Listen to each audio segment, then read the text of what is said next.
সংবাদ সবাইকে স্বাগত জানাচ্ছি। আমি ফিরোজ তোহা। শুরুতেই সংবাদ শিরোনাম জানিয়ে দেব এই মুহূর্তে হাতে পাওয়া সর্বশেষ গুরুত্বপূর্ণ আপডেট বাংলা সংবাদ। শুরুতেই থাকছে বর্তমান সরকার দেশের স্বাধীনতাকে বিকিয়ে দিয়েছে বলে মন্তব্য করেছেন নাগরিক ঐক্যের সভাপতি মাহমুদুর রহমান মান্নাব। ভারতের সঙ্গে করা চুক্তি অবিলম্বে বাতিলের দাবি জানিয়েছেন তিনি।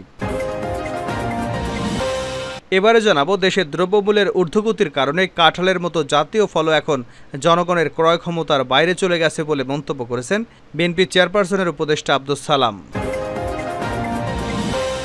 জানাবো চতুর্থ দিনের মতো শাহবাগ অবরোধ কোটা বিরোধীদের। সরকারি চাকুরিতে বেতন কাঠামোর নবম থেকে 13তম গ্রেডে মুক্তিযোদ্ধা কোটা সহ কোটা পদ্ধতি বাতিলের সিদ্ধান্ত বহালে উচ্চ আদালতের রায়ের প্রতিবাদে এবং 2018 সালের পরিপত্র পুনর্বহালের দাবিতে লাগাতার কর্মসূচির অংশ হিসেবে অবস্থান কর্মসূচি পালন করছেন ঢাকা বিশ্ববিদ্যালয়ের শিক্ষার্থীরা। এদিকে বিএনপি নেতাকর্মীদের উপরে চালানো প্রতিটি হামলার বিচার একদিন হবে বলে হুঁশিয়ারি দিয়েছেন দলের জ্যেষ্ঠ যুগ্ম মহাসচিব অ্যাডভোকেট রুহুল কবির রিজভী।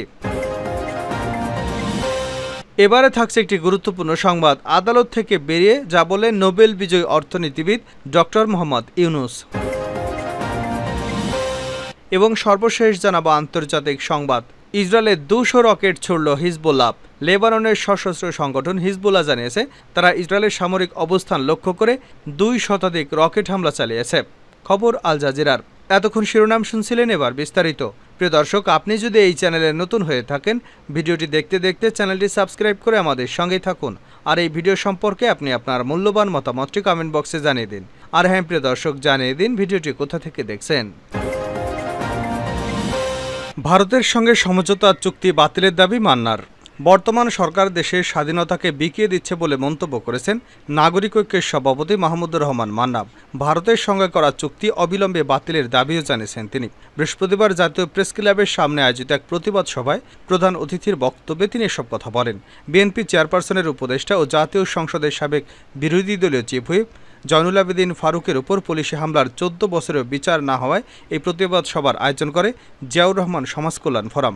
মাহমুদুর রহমান মান্না বলেন, সরকার জিনিসপত্রের দাম কমাতে পারছে না, খালেদা জিয়াকে মুক্তি দিচ্ছে না, জয়নুল আবেদিন ফারুকের উপর নির্যাতন করা হয়েছে, সেটিরও আজ পর্যন্ত কোনো বিচার হয়নি, এর বিরুদ্ধে আন্দোলন চালিয়ে যাব। তিনি আরও বলেন, ভারতের ট্রেন বাংলাদেশে আসবে, এটি মাল ট্রেনও হতে পারে, ট্রেনের মধ্যে কি থাকবে আমরা সেটা জানি না। ট্রানজিটের পাশাপাশি যেভাবে স্যাটেলাইট সৃষ্টি করা হয়েছে এতে দেশের সব গোপন তথ্য ভারতের কাছে চলে যাবে। ভারতের সঙ্গে যে সমঝোতা স্মারক করা হয়েছে এগুলো তাড়াতাড়ি বাতিল করেন, তা না হলে পরিণতি খারাপ হবে। দ্রব্যমূল্যের ঊর্ধ্বগতিতে কাঁঠালও আজ ক্রয় ক্ষমতার বাইরে আব্দুস সালাম। দেশে দ্রব্যমূল্যের ঊর্ধ্বগতির কারণে কাঁঠালের মতো জাতীয় ফল এখন জনগণের ক্রয় ক্ষমতার বাইরে চলে গেছে বলে মন্তব্য করেছেন বিএনপি চেয়ারপারসনের উপদেষ্টা আব্দুস সালাম। বুধবার সন্ধ্যায় রাজধানীর শান্তিনগরে জিয়া প্রজন্ম দলের কাঁঠাল উৎসবের প্রধান অতিথির বক্তব্যে তিনি এমন মন্তব্য করেন। আব্দুস সালাম বলেন, আমাদের 6 ঋতুর মধ্যে মৌসুম ভেদে বিভিন্ন ফলের সমারোহ আমরা দেখতে পাই। তার মধ্যে আম, কাঁঠাল, লিচু এসব আমরা একসঙ্গে পাই। তবে এর মধ্যে কাঁঠাল হলো আমাদের জাতীয় ফল। দেশের দ্রব্যমূল্যের ঊর্ধ্বগতির পাশাপাশি কাঁঠালও আজ মানুষের ক্রয় ক্ষমতার বাইরে চলে গেছে। আব্দুল সালাম বলেন, মৌসুমি সব ফলে আমাদের খাওয়া উচিত। ফল উৎসব আমাদের দেশের সংস্কৃতি এবং ঐতিহ্যের অংশ। চতুর্থ দিনের মতো শাহবাগে অবরোধ কোটা বিরোধীদের। সরকারি চাকুরিতে বেতন কাঠামো নবম থেকে 13তম গ্রেডে মুক্তিযোদ্ধা কোটা সহ কোটা পদ্ধতি বাতিলের সিদ্ধান্ত বহালে উচ্চ আদালতের রায়ের প্রতিবাদে এবং 2018 সালের পরিপত্র পুনর্বহালের দাবিতে লাগাতার কর্মসূচির অংশ হিসেবে অবস্থান কর্মসূচি পালন করেছে ঢাকা বিশ্ববিদ্যালয় শিক্ষার্থী ও চাকুরি প্রত্যাশীরা। এ প্রেক্ষিতে চতুর্থ দিনের মতো শাহবাগ অবরোধ করছেন শিক্ষার্থীরা। বৃহস্পতিবার বেলা 11টার দিকে বিশ্ববিদ্যালয়ের বিভিন্ন হল থেকে শত শত শিক্ষার্থী কেন্দ্রীয় গ্রন্থাগারের সামনে জড়ো হয়ে একটি বিক্ষোভ মিছিল নিয়ে কলাভবন, ভিসি চত্বর এবং টিএসসি হয়ে শাহবাগ মোড়ে এসে অবস্থান শুরু করলে পুরো এলাকা যানবাহন চলাচল বন্ধ হয়ে যায়। এতে ব্যাপক দুর্ভোগে পড়েন সাধারণ মানুষ। আন্দোলনকারীরা জানান, 2018 সালে সারা বাংলাদেশের শিক্ষার্থীরা সরকারি চাকুরিতে অন্যায্য এবং অযৌক্তিক 56% কোটার বিরুদ্ধে সর্বাত্মক আন্দোলন গড়ে তুলেছিল। গণ আন্দোলনের পরিপ্রেক্ষিতে 2018 সালের 4 অক্টোবর জনপ্রশাসন মন্ত্রণালয় সরকারি চাকুরি থেকে কোটা পদ্ধতি বাতিল এবং মেধাভিত্তিক নিয়োগের ঘোষণা দিয়ে পরিপত্র জারি করে। কোটা বৈষম্য নিরসন ছিল শিক্ষার্থীদের চাকুরি প্রত্যাশীদের প্রাণের দাবি। গত 6 বছর ধরে সেই অনুযায়ী সরকারি চাকুরিতে নিয়োগ হচ্ছে এবং একটি মেধাভিত্তিক দক্ষ জনশক্তি তৈরিতে শিক্ষার্থীরা নিজেদের প্রস্তুত করছেন।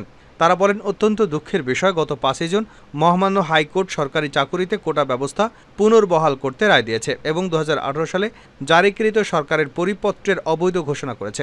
আমরা মনে করি হাইকোর্টের রায় বাংলাদেশের শিক্ষার্থীদের আশা আকাঙ্ক্ষার প্রতিফলন ঘটেনি। পুনরায় কোটা ফিরিয়ে আসা মানে দেশের লাখো লাখো তরুণ তরুণীদের দাবি এবং আন্দোলনের সঙ্গে প্রহসন। মুক্তিযুদ্ধের যে মূল মন্ত্র সাম্য, মানবিক মর্যাদা ও সামাজিক সুবিচার তা নিশ্চিত করতে এবং একটি দক্ষ প্রশাসন গড়ে তুলতে মেধাভিত্তিক নিয়োগের কোনো বিকল্প নেই। প্রতিটি হামলার বিচার হবে, রুহুল কবির রিজভী। বিএনপি নেতাকর্মীদের উপর চালানো প্রতিটি হামলার বিচার একদিন হবে বলে হুঁশিয়ারি দিয়েছেন দলের জ্যেষ্ঠ যুগ্ম মহাসচিব রুহুল কবির রিজভী। বৃহস্পতিবার তিনি এই হুঁশিয়ারি দেন। গুরুতর আহত হয়ে ঢাকা মেডিকেল কলেজ হাসপাতালে চিকিৎসাধীন নাটোর জেলা বিএনপির আহ্বায়ক বাচ্চুকে দেখতে গিয়ে রিজভী আহত বাচ্চুর পরিবারের প্রতি সমবেদনা জানান। রুহুল কবির রিজভী বলেন, আহত বাচ্চু নাটোর জেলা বিএনপির প্রধান নেতা। তার উপর যে বর্বর হামলা হয়েছে তার তীব্র নিন্দা জানাচ্ছি। প্রতিটি হামলার বিচার একদিন হবে। বিএনপির জ্যেষ্ঠ যুগ্ম মহাসচিব রুহুল কবির রিজভীর সঙ্গে বিএনপির স্বাস্থ্য বিষয়ক সম্পাদক ডক্টর মোহাম্মদ রফিকুল ইসলাম উপস্থিত ছিলেন। আদালত থেকে বেরিয়ে যা বললেন ডক্টর ইউনূস। নোবেল বিজয়ী অর্থনীতিবিদ ডক্টর মোহাম্মদ ইউনূস বলেছেন, জাতীয় রাজস্ব বোর্ড আমার ট্যাক্সের ব্যাপারে কোনো মামলাই করেনি। বৃহস্পতিবার রাজধানীর কাকরাইলে শ্রম আপিল ট্রাইব্যুনাল থেকে বের হয়ে সাংবাদিকদের একথা বলেন তিনি। এদিন শ্রম আপিল ট্রাইব্যুনাল শ্রম আইন লঙ্ঘনের মামলায় সাজাপ্রাপ্ত ইউনূসকে আগামী 14 অগাস্ট পর্যন্ত জামিনের মেয়াদ বাড়িয়েছেন। প্রধানমন্ত্রী সংবাদ সম্মেলনে তার সঙ্গে বসার কথা বলেছেন। এ ব্যাপারে আগ্রহ আছে কিনা জানতে চাইলে ডক্টর ইউনূস বলেন, আমি এটা শুনলাম ও তালিকা করলাম যে কি বলেছেন তিনি। তালিকাতে সবটাই হলো আমার বিরুদ্ধে অভিযোগ। আমি টাকা পাচার করেছি, আমি বিদেশে বহু প্রতিষ্ঠান করেছি, ট্যাক্স ফাঁকি দেই। এগুলো হলো তদন্তের বিষয়, বিতর্কের বিষয় নয়। এটা আইন আদালতের বিষয়, বিচার বিভাগের বিষয়। এখানে বিতর্কের কি আছে বা ডায়লগের কি আছে? আমি তো কিছু পেলাম না। কাজে আমার মনে হয় এ বিষয়ে আমার কিছু বলার নেই। তিনি বলেন, যেসব বিষয় তিনি উপস্থাপন করেছেন অভিযোগ হিসেবে, সেগুলোর জবাব আমি বহুবার দিয়েছি, একবার না। আপনাদের হয়তো স্মরণ আছে 2012 সালে আমরা এগুলো বলতে বলতে এত বিরক্ত হয়ে যাচ্ছিলাম, শেষে গ্রামীণ ব্যাংকের 29টি প্রশ্ন এবং তার জবাব বলে একটি তালিকা করে পত্রিকায় বিজ্ঞাপন আকারে ছাপিয়ে দিয়েছিলাম। ওটা পড়লে এগুলোর জবাব ওখানেই পেয়ে যাবেন। এটা নতুন করে আর জবাব খুঁজতে হবে না। ডক্টর ইউনূস বলেন, আমার ট্যাক্সের ব্যাপারে কোনোদিন সরকারের পক্ষ থেকে, এনবিআরের পক্ষ থেকে কোনো মামলা করা হয়নি। কাজেই ট্যাক্স ফাঁকির বিষয়টি আসলো কোথা থেকে এটা আমি বুঝতে পারছি না। কাজেই এগুলো হলো তদন্তের বিষয়। আবারও আলোচনা করতে চান করুক। তিনি বলেন, আমার একটা জিনিস ভালো লেগেছে তার কথা। তিনি গ্রামীণ ব্যাংকের বিরুদ্ধে অনেক অভিযোগ এনেছেন। যেসব অভিযোগ এনেছেন এগুলো গ্রামীণ ব্যাংকের বিরুদ্ধে। ইতিমধ্যে আইন আদালতে ঘোরাঘুরি করে একটি জিনিস শিখেছি যে প্রতিষ্ঠানের বিরুদ্ধে যখন অভিযোগ করা হয় তখন চেয়ারম্যান বা বোর্ড সদস্য সবাইকে অভিযোগ করা হয়। গ্রামীণ ব্যাংকের যারা চেয়ারম্যান ছিলেন, যারা বোর্ড সদস্য ছিলেন, তারাও অভিযুক্ত হবেন। কাজেই তাদের নিয়ে আসতে হবে। তিনি আরও বলেন, গ্রামীণ ব্যাংকের চেয়ারম্যান ছিলেন প্রথমে ইকবাল মাহমুদ সাহেব। প্রফেসর ইকবাল মাহমুদ অত্যন্ত সম্মানী ব্যক্তি। তারপরে প্রফেসর কায়সার হোসেন, প্রফেসর রেহমান সুবাহান, ডক্টর আকবর আলী খান, তবারক হোসেন, তারা সবাই অভিযুক্ত হবেন। কাজে আমার খুব ভালো লাগবে তাদের সঙ্গে আসা। আমি তখন ম্যানেজিং ডিরেক্টর, এই 2 নম্বরে আমি, তারা সব 1 নম্বরে। এবং খাঁচা যদি ততদিন টিকে থাকে, আমরা সবাই মিলে খাঁচার ভিতরে থাকব। এটা আমার কাছে খুব ভালো লাগবে। শেষ করছে আন্তর্জাতিক সংবাদ দিয়ে। ইসরায়েলের 200 রকেট ছুড়ল হিজবুল্লাহ। লেবাননের সশস্ত্র সংগঠন হিজবুল্লাহ জানিয়েছে তারা ইসরায়েলের সামরিক অবস্থান লক্ষ্য করে 2 শতাধিক রকেট হামলা চালিয়েছে।